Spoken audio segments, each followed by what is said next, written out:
Hey guys, welcome back to another video. I want to make a follow-up video to my previous one.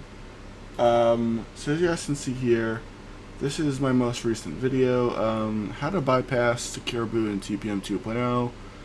As you guys can see here, 38,000 views. First of all, thank you for that. Thank you for over 100 subscribers and 544 likes. Absolutely amazing. But that's not what this video is about.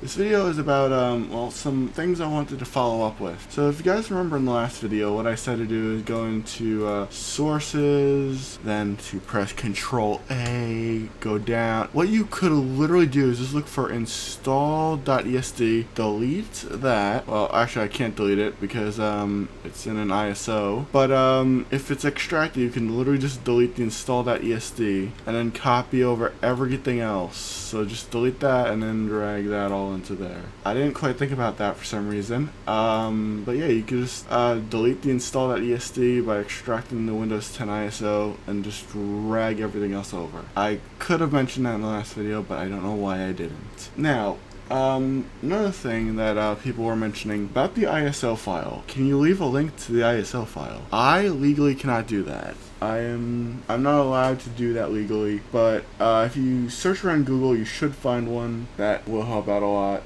But yeah, I'm not allowed to share it. I'm not allowed to share it, and I know people aren't allowed to share it. But yeah, I'm not gonna take part in that. But if you find one, good for you, but please don't ask for an ISO. I will not be replying to any more comments on that. But yeah, so that's about all I wanted to talk about in today's video. You know, I can't leave an ISO link.